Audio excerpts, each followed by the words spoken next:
It's that time again. Yep. We are Team Wester. And you are the most important thing to us. Team Wester Podcast. It's all about the team. Welcome back to the Team Wester podcast. I'm Brad Gelber, and I'm joined today by a special guest host, Wester's Marketing Director, Matt Lasher. Matt, thanks for stepping in here today. Let's go, Brad. Let's go. Glad to be here. And we're also joined by some esteemed guests here, some of the most creative, coolest dudes that I know in Western New York.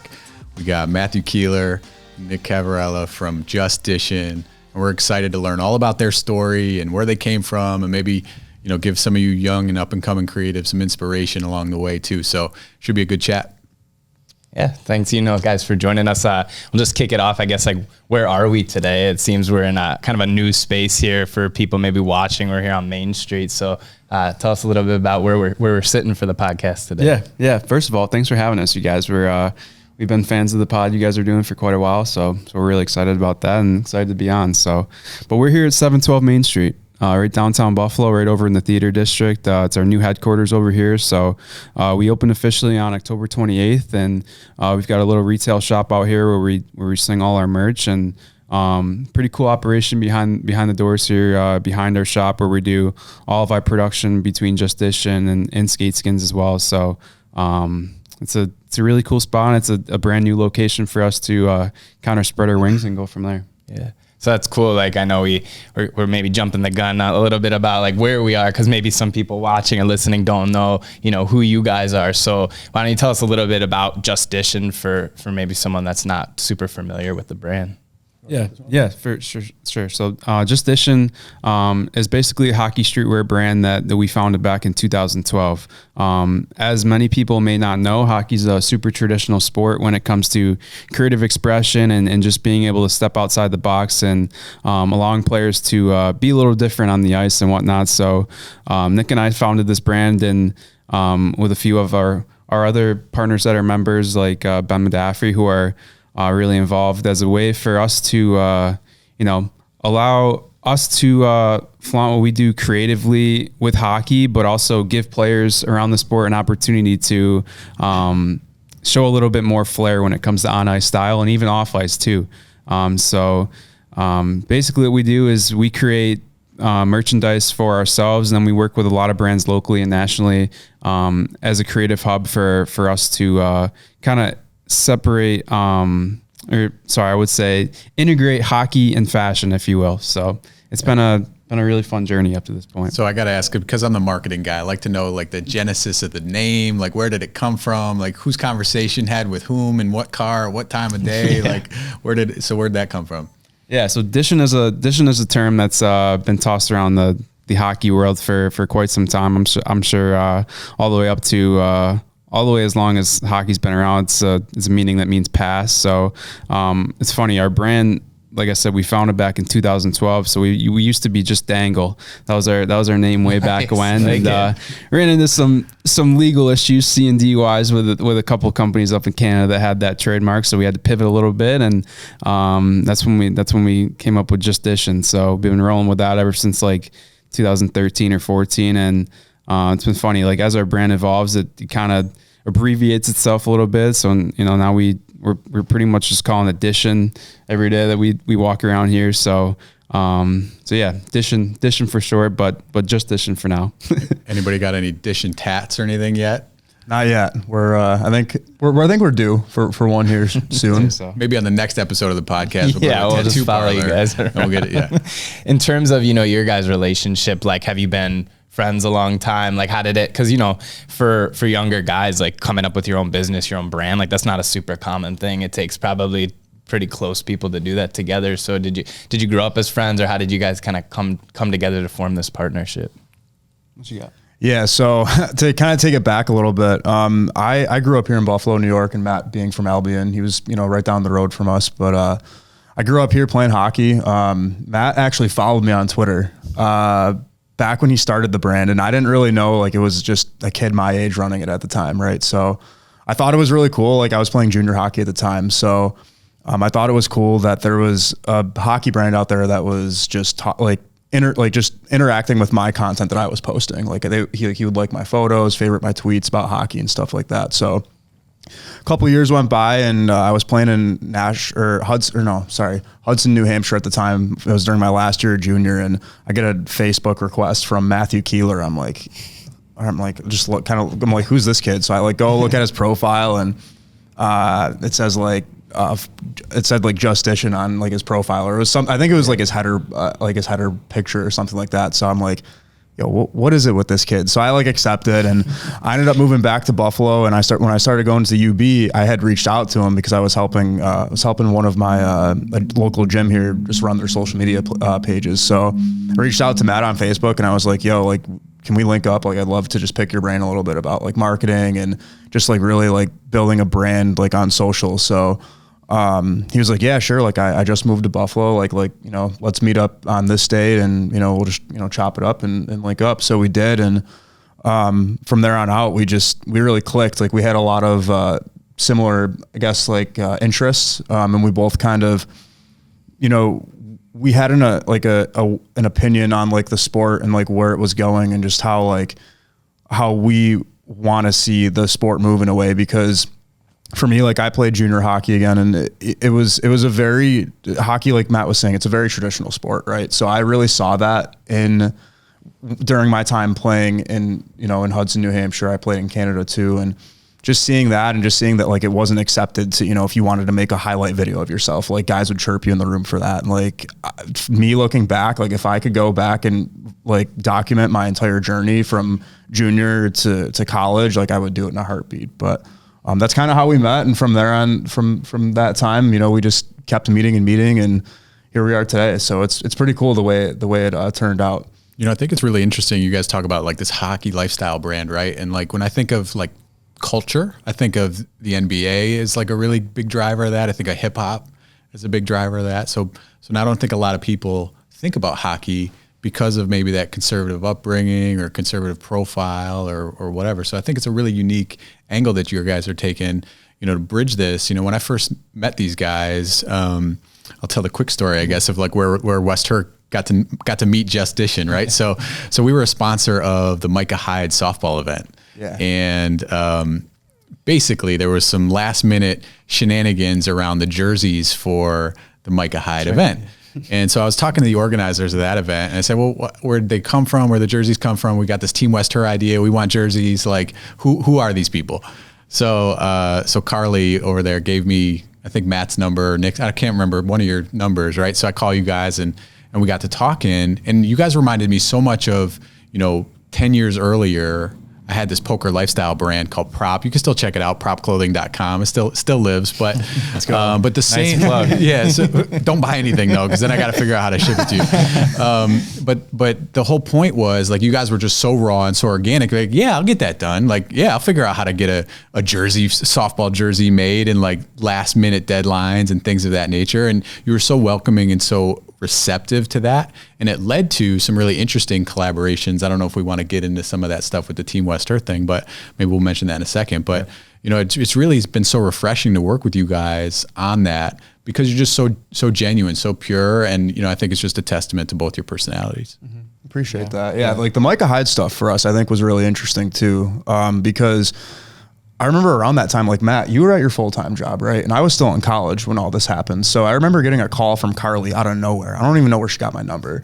but she called me and was like, hey, like we have this charity softball game, and we heard that you guys could design and produce jerseys for this. You know, how can we get this going? We got to get these done in 2 weeks. I'm like, well, Matt handles all of our manufacturing, production, design, so let me connect you with him. So a day later, we all hop on a call, and we were like, dude, we have to figure out a way to do this. And like, I remember Matt was like stressing. We all were stressing. Like, I think the white jerseys came a day before the event, which was insane.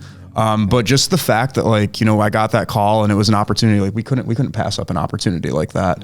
And the fact that like Matt was still at his full-time job trying to talk to different suppliers, work on design. I'm trying to like manage these, you know, just connecting Carly with Matt, and while still being in college, like it was just a very like stressful time. But like looking back on it, like it's that moment right there where, you know, it kind of gave us a little bit more of like, I guess like validation, even though it wasn't a hockey specific project. Sure. It was still a project that we could prove that we could do it right, especially Matt too. Like he killed it making sure, every jersey was the right size for people. Every jersey had the right name spelled on it. So it was a really cool experience all around. And we got to have our whole crew be part of that. Like Derek over there, he got to be on the field with us with the camera. So it was super dope for us. And in terms of like Matt mentioned, kind of like sneaker culture is like a thing, like, streetwear and NBA, like that's all a thing. And you guys have kind of found a way to bridge that into the hockey world. And, when you talk about skate skins, which is like your brand here too for skates, like it's almost allowing that to transition into the more formal hockey world. So like talk a little bit about what skate skins are, like where the idea came from and all that. Yeah, so skate skins. So basically, back to Dishin, like everything we do in hockey and our brand as a whole, we try and take elements from the NFL, the NBA, and try to infuse those into our game. Obviously, just because it's a little bit more behind and takes a little bit longer to catch up. So I think it kind of puts us a little bit more in an advantage where we're able to see trends in like other sports, like my cause, my cleats, and kind of relate those into how hockey forms and whatnot. But yeah, skate skins.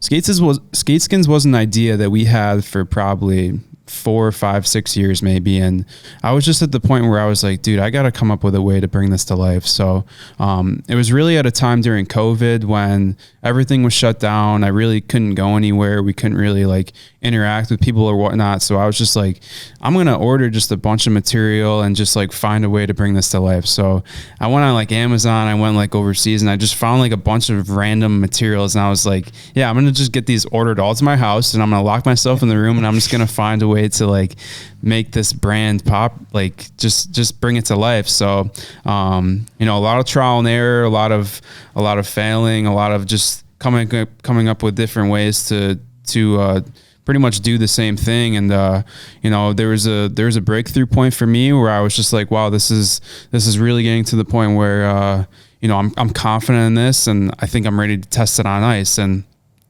it was at the point of COVID where obviously like all the rinks were closed and everything. So I'm like, there's no way I'm going to be able to get on ice at all. So I was like, all right, I'm going to throw my skates in the freezer. So I like threw them in the freezer for like 3 days, and I was like, all right, well that worked. I'm like, I'm going to throw them in my bathtub underwater and let those sit for like 5 days. And I'm like, all right, this is holding up pretty well. I'm like, this adhesive is really nice. It's pressure sensitive adhesive, bonds the skate really well. I'm like, all right, this is pretty cool. So, from this there, is some pretty high tech R&D, by the way. This is like, COVID. This fancy, is what you gotta do. Fancy R&D. This is COVID R&D. Yeah. So, from there, I had like 9 or 10 different skates in our shop, and was just testing like different shapes and fits, and just testing, what shape would look good on what skates. And fast forward to now, a lot of credit to our team goes into the content that we produce that really bops on TikTok and Instagram and some different social platforms. And, we've been fortunate enough to work with some pretty high profile NHL teams, which has been dope. So, it's been a really fun brand to grow, and it's got a pretty cool story of how it began. When you think about like those initial opportunities, right? So you had make a jersey for a softball game, has nothing to do with hockey.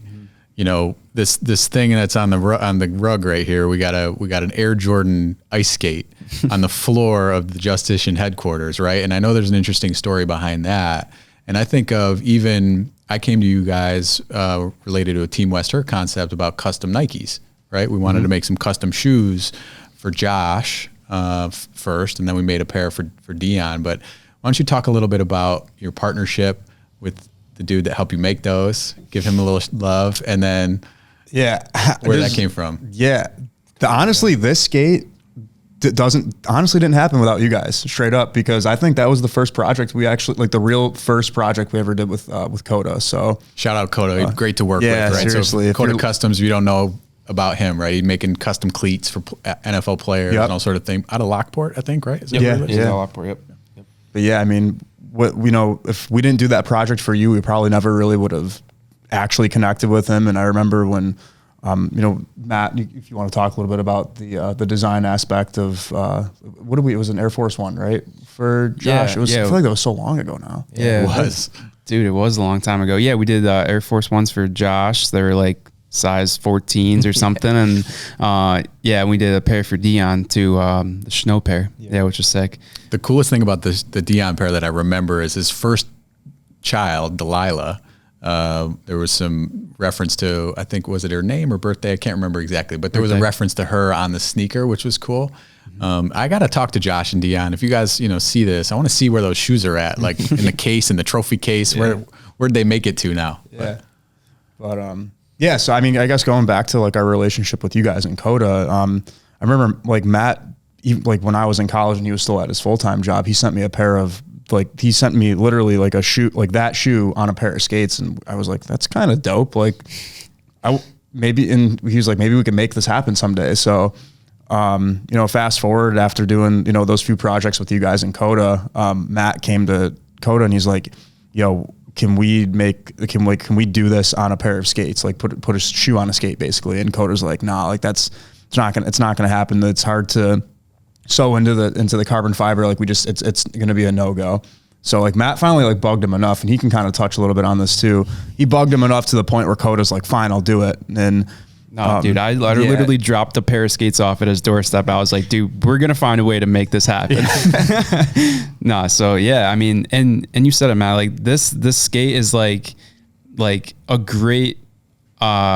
It's so real because it's exactly what our brand is. You know what I mean? It's like we had this idea, we couldn't find a way to bring it to life, and then like boom, it exists. And it's like, I think that's what me and Nick try to do as creators, is just like, what is our sport missing? Like, what do we like to do? Like combining all of our interests into one thing and just seeing things that you want to exist in the world is just like so powerful for us. And yeah, that's just pretty much how the skate came to be. Is like, did you ever get in any trouble? So did Nike ever send you a cease and desist, or like, because I think it got picked up by ESPN, right? Didn't the story get picked up? Yeah. So when the first pair of skates we did were the Dior's, and we didn't really shoot any content with that. I think Matt actually sent that pair to Austin Matthews like a day after we got them. So like, we didn't really get a chance to go on the ice with them. But when we did this pair, we kind of sat down and we were like, we have to do something with this. And like at the time I still had some of my equipment from juniors that matched the skate perfectly. I had like black and red pants. I had black and red gloves. Like, I was like, yo, let's just shoot a couple photos. It'll be dope. Like it'll be cool. Didn't think this would go viral at all. Like we shot a few like videos on our phones, nothing crazy. And then, again, took a photo, posted on Instagram, got a couple hundred likes, and we were like, oh, that's cool. A lot of people were saying like, no, that ain't it. Oh, that's really dope. So it was like, there was no in between. Yeah. So it was very interesting for us. And it was a very interesting time too, with obviously the Skate Skins brand growing the way it's been.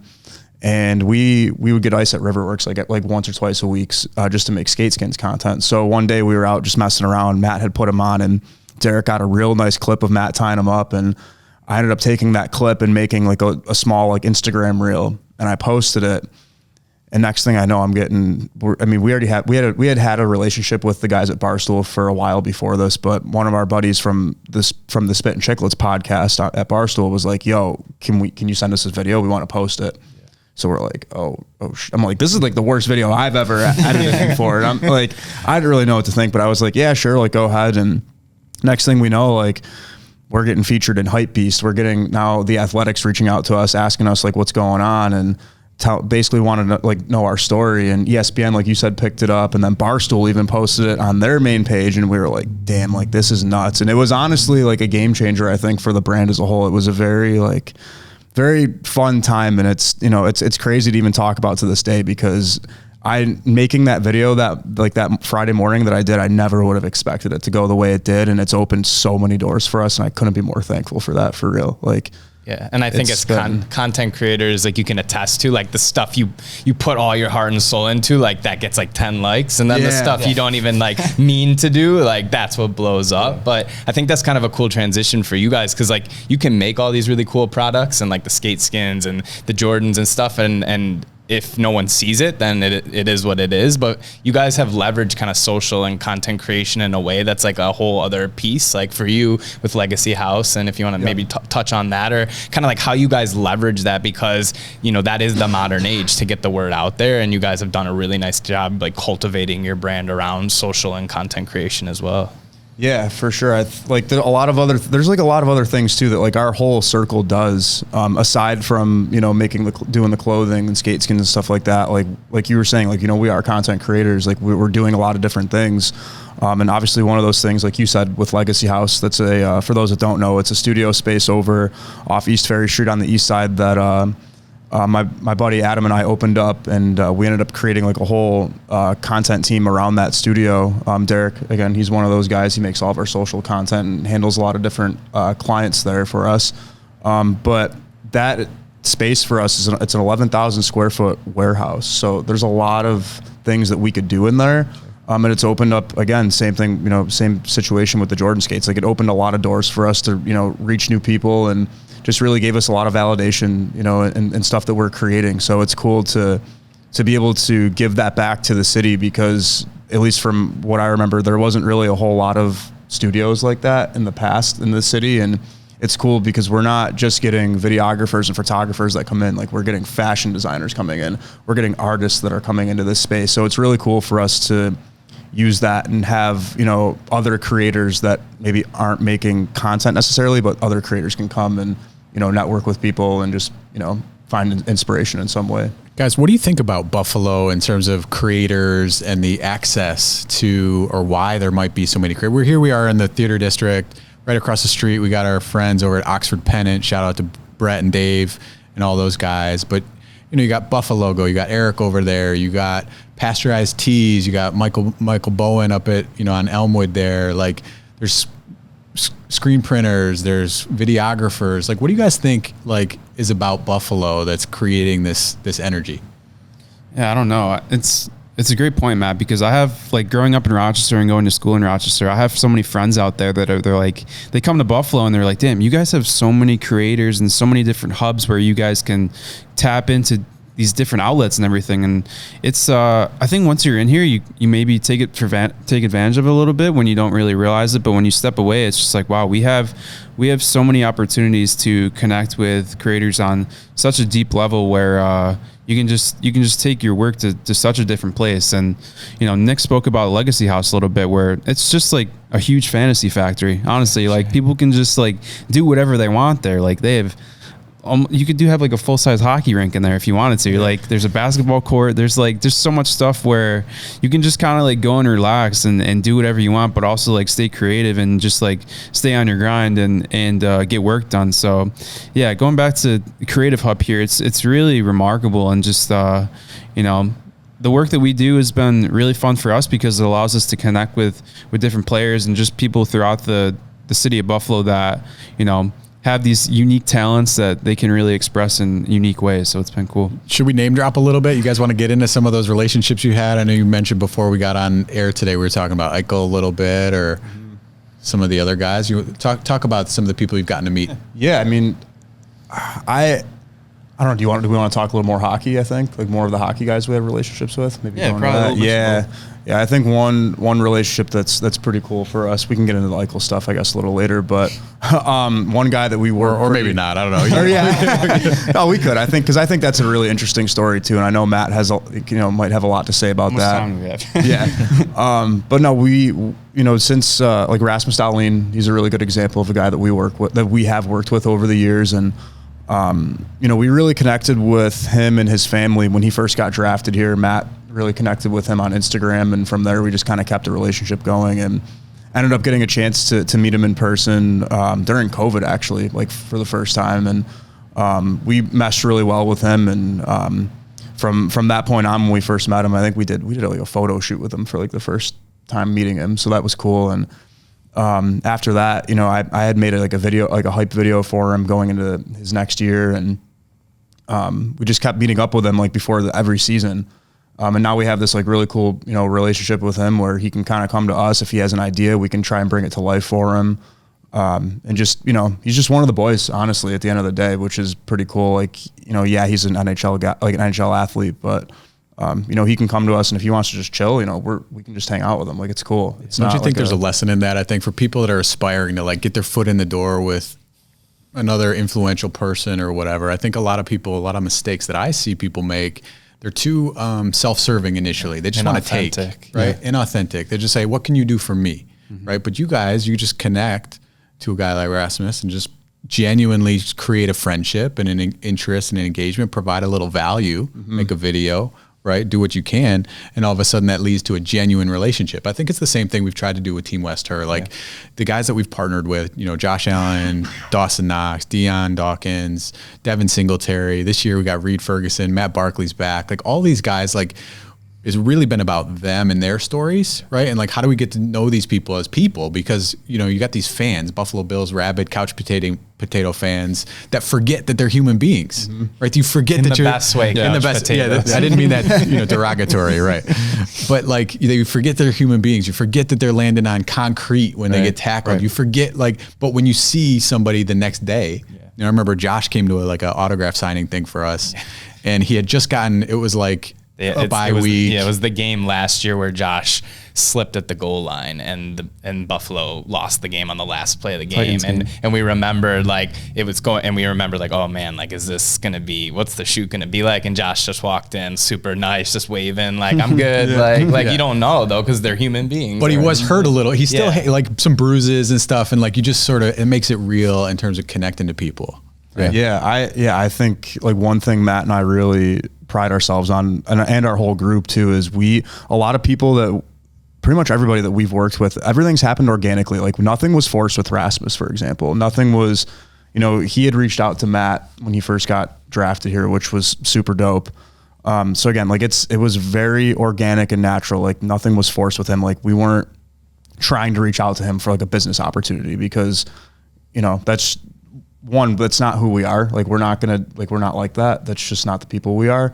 But also too, like it's, you know, I think we think it's important to connect with these people on more of like a personal level, because then we get to know them, they get to know us, and it's been really cool. And I know you could touch a little bit on, you know, how that all kind of came about too. I think that's why I trip a little bit when I talk about like what our brand is and how we started and everything. It's just because like, here's an example. 2 Halloweens ago, I got a call from Dion. We're going to Cleveland to flip our old heat press. And we're like, hey, he's like, yo, Halloween's tomorrow. I want to wear a go yard mask to the game.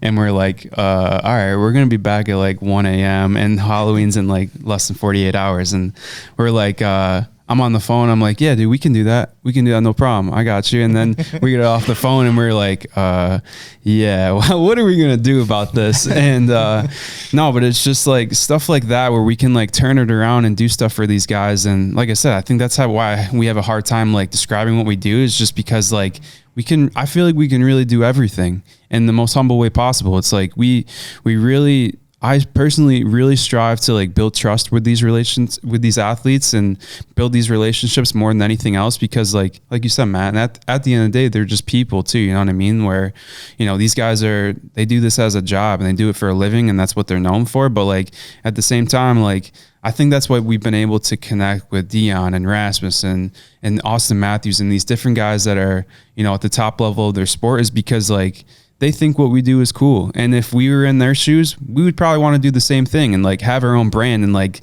design and create and like, you know, do cut and sew manufacturing. All this stuff that we do, it's just like, they think all that stuff is cool too, but they just have this God-given talent where they get to do hockey at the highest level. It's like, we're still all the same people. And, you know, I think we have really similar interests, is like what Nick said in the beginning of how we really connected when we first started, which is like super organic. It's a way for just us to connect with these players in a way that is just cool for us. And, you know, again, everything I think goes back to relationships and, you know, the way you treat people and the way that these athletes, they feel when you meet them. And, you know, Dion texted me a couple of days ago about a project that I probably can't say, but but he was just like, he's got a lot of projects. Yeah. But all he just, yeah, he does for sure. But all he just said was like, I want you to do it. And I was just like, I'll get it done for you. You know what I mean? So that was cool. When you look down the future, like, you know, that's, you guys just talked about it. Like, it's been a whirlwind for you, I think. Like, you know, you were playing junior hockey, you had a full-time job, and like you fast forward a few years and you got one brand off the ground, and then Skate Skins is taken off, and now you're opening a shop here. Like, a lot of good things are happening at a, you know, a pretty young age for you guys. So like, looking down the line, like, what's the next evolution for Just Dishin, or, you know, all the brands as a whole? Kind of like, what does that look like for you guys? Well, we need a couch in here. We need a little bit more furniture, but so appreciate you guys coming here on short notice, first of all. But no, I mean, man, when did we open this place? Like less than 2 months ago. I think we really want to, work hard on the retail shop here and just do a full permanent transformation where we can really make this like our home. And it's been cool to have our friends and different people come by that have really followed the journey of how long we've been doing this. And I think, one thing I really like to ask people is like when we connect with them is like, what do you think is cool about what we do? And almost what everybody says is just like following your growth and following your journey and all this stuff. And, that really hits home with us because like we do that naturally and that's just like fun for us. So, the shop has been a great place for us to have people come in the door and just be like, wow, you guys do all this stuff right here. Like before I can't tell you how many people, the first time I met Chef Darian was at our apartment. He came into our apartment and he was just like, wow, you do all of this out of a 3-bedroom. And he's like, wow, that's really cool. And that's like, it doesn't get much more real than that. So he's another great example of somebody in Western New York that's just by being genuine and connecting to people. Obviously he was a chef for Stefan Diggs. I think got him a little boost there in notoriety, but he has an infectious personality. He's likable. He's willing to connect, and he's done some stuff for Team West Her too. So also a customer of West Her. So thanks, Chef. But this culture of community, right? And everybody just so approachable, and for all the hockey like fans, or maybe if you're a listener that knows a hockey person, just one little plug for you guys, because you won't do it yourself. Skate Skins is a great gift. It's something that you could probably, reach out to. There's sort of these individual customizable options, these one-on-one type things. Buy it for the whole team, maybe buy your whole team a pair of Skate Skins. You guys are in good with Santa, right? Like you got him hooked up on his sleigh and everything. So. How should they do that, Matt? Though, like if I was, here I'm a dad, proud of my kid playing hockey or whatever. How do I order a pair of Skate Skins? What do I do? Yeah, skateskinsofficial.com. That's our website. You can go on there. We have a cool feature we're rolling out in the next few days. It's going to allow people to go on and design their own skins. But for now, we have a custom team product on there. We also have a blackout version where people can go on. You can upload their logo. You can add jersey number. And pretty much from there, we connect you on the back end and we'll send you a design proof. We have discounted team pricing that we offer for team players, families, anything you guys are looking to do. So, yeah. And in terms of, something too, I like to ask people on the pod, just, whether it's football, hockey, obviously we're in kind of the thick of football season here and the whole Team West Her concept, but even for, hockey games, because hockey season's going on, like what's the average week look like for you guys, like for Sundays or Thursday nights or Monday nights when the guys are playing? Are you go to games? Are you at home watching? Like what's that look like for you?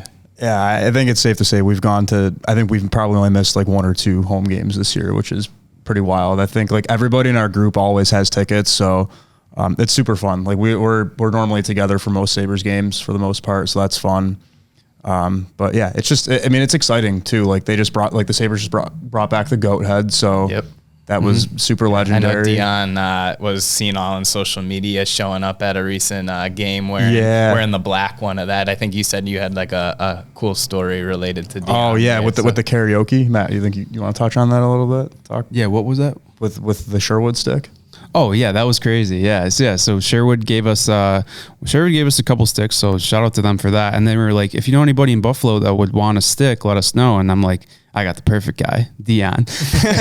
So we sent Dion a stick and like, he got it. He didn't post anything right away, but we were like, we know the stick is going to pop up somewhere. And sure enough, it's just like front of the room with these Instagram lives are doing and everything. But it's been funny to watch people like go back and forth on Twitter and they're like, where's this stick coming from? And everybody's like, Trey White Goalie Academy. And it's just like, we're just like, nope, but close. And it's just been funny to watch it that way. Yeah. That's awesome. Yeah, no, but I think like we can attest to, like we've had different guests on the pod and it's been really cool. I think, that Matt's, while he's not been on camera, you've been at most of them behind the camera, that it's just cool to get to know different people in the community and see what they're doing. Last week we had a chef on, and like Matt said, we've had different people throughout. So I think that's part of what makes Western New York Buffalo up and coming is cool. Like different people, different content creators, all in different lanes and things like that. So even think about like Clay Moden, right? Like he's a well-known radio DJ, but his willingness and openness to be, the regular host of this thing. By the way, I didn't didn't say this in the beginning. I should have though.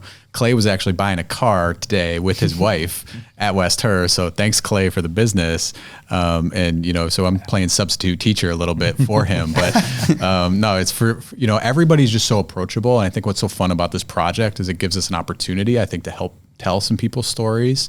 And continue to celebrate your journeys, right? Like we're super excited for you and for 2023 and, all the growth that's going to happen for sure. Yeah. And I think something too, like we're looking forward to continuing to grow the partnership here with West Herr. And, we'll have our Team West Herr shoot day in the future that we like having you guys come to. So that's been a lot of fun to grow that. I think we need to have an ice skating session to see I can't see Dion on skates. Can Dion skate? I don't know. We did a pair of skates for him. Yeah, we did. Yeah. He didn't wear them when we first got him. No, he wore them I think he posted like an Instagram story of him like rolling around his house in them, but he did one lap on the cellar and we told him to take him off because it was like a day before training camp. Yeah, we're like, I don't know if the team's going to be too thrilled about seeing Dion on skates. But. Guys, you got any bit of football commentary here? Any thoughts on the Bills season so far? You got any thoughts on like the upcoming game maybe? Anything, any fantasy draft picks? Like give us some inside. New England Thursday night. I have like half the Bills roster on my fantasy team. This is my first year doing fantasy, so the boys are chirping me a little bit about that. They're loaded up. Yeah, but I was whole doing team was well. on the bye at the same time. So that was tough. But no, it's been exciting to watch the Bills this year. I think in the past few years, obviously the injuries don't really help, but it's been fun even to like be with the Bills being so good now with how they are. Like it's been fun to be around them with you guys too and see how they really are. As people, and like that's been fun for us. Obviously doing a lot of stuff with Dion. Like we've known him for a while now, and even seeing Josh's growth too, because I remember when I first connected with Josh, I don't even think it was through you guys. I think it was through my old college job. I think I gave him a Just Dishin hat, and from that day when he got drafted, and when I met him and gave him that hat, like when I still go to your guys' shoots, he still remembers like the brand and stuff. So that's super cool. But no, I'm excited. I think we got to battle through these injuries the next few weeks, and then just take it week by week. And I think too, something that's cool about Buffalo at least is, I'm in my early 30s, and I remember when I was younger, like the Sabres were where it was at. Like the Bills weren't good, so the Sabres were like the talk of the town, and then things kind of flipped, and the Sabres went through their rough patch here, regrowth and building and everything, and then the Bills took off, and now, I know the Sabres struggled a little bit of late, but like they're on the rise. So we got two teams that are hopefully good, and maybe from your vantage point, being like I guess more hockey guys, like it's got to be fun to be part of a town where both teams are good at the same time there. Yeah. The city's going to explode, I think, if that's ever the case where they're both in the playoffs and at the same time. But yeah, the Sabres are such a young team right now. I think they're growing together, and you can just tell they all really bond well, and they're all really close. And we're really excited for their growth because I think they've only scratched the surface of their potential. And those black and red jerseys look pretty nice too. It's funny because like that was like when I was younger, like those were the jerseys, and then they brought back like the blue and gold and the swords and everything, and everyone was like, "Oh, these are awesome!" And now it's like been enough years gone by that people like reminisce about the goat head again. So it's like it's all cyclical; it all just comes back around. So I didn't want to say this because it would date me, right? But like I remember when those jerseys were the new jerseys, and everybody loved the blue and gold stuff. Right, I had a Pierre Turgeon jersey to really throw it back, but it's funny now to see this cyclical nature of everything. But I think like as you guys bringing it back to Just Dishin and this culture swapping and this sort of like remixing of things, right? Like you didn't make the Air Jordan, but you had enough instincts and creativity to say, well, we got to put that on a skate just to see what that's like, right? And just to do that. Is a fascinating example for, I think, people that are like looking to choose their own adventure or follow their own path or their own journey. So hopefully, some of the listeners get some inspiration today from both of you guys who are doing some really, really interesting things in the community. I got one maybe final question for you as it relates to, just words of wisdom or anything that you would want to sort of give to the community, young people just trying to get started, right? Because it's not easy. It's intimidating to like make some of those initial steps. So what you got, Matt? What you got? I think it goes back to the foundation of the relationships you build and building trust with those people before anything else. I think a lot of times people can, come off as trying to be needy almost and just like trying to want to get something out of somebody right away. But I think you almost have to play the long-term game more than anything else and just trust the fact that if you're genuine and good person and have good intentions, then everything will eventually come back around to you. And I think, that's the biggest thing that I've been able to see with everything that we do in business is just that relationships are the most important thing by far when it comes to athletes or everything you do in your day-to-day life. So I think that, and then just having a true passion for what you do above anything else, and everything will work out in the end. So there's a book by Malcolm Gladwell called 10,000 Hours, and it sort of represents the amount of time that it takes for anything really to become, for you to become an expert or for anything to really transpire. You've been at Dishin for 12 years or 10 years now, right? You said 2012. Yeah. Give Brad a compliment on Twitter. So Brad's, he'll hate that I'm doing this, but he's got, some followers on Twitter, but this is not an overnight thing. He's been on Twitter for 10 years, regularly active, consistent, doing things. So I think what my observation with some of the young folks is like, they're not patient enough. Right. Like you got to just do it for you, right? Yeah. You just do it without any expectation of fame or celebrity or something going viral or whatever. Nick, what about you? Because you're shooting a lot of video content and doing that sort of thing. Yeah, it's weird. I get this question a lot because I kind of walked into this right out of college. Like I didn't just go and get, your typical like 9-to-5 job. I kind of walked into this being my full-time job. And I'm super blessed and thankful for that. But I think like one thing for me that I would definitely suggest is, just staying consistent, but also being passionate about what you're doing, because if you're not passionate about what you're doing day in and day out, then you're just wasting time at the end of the day. So, but I think also too, like, again, being consistent and surrounding yourself with good people is super important too.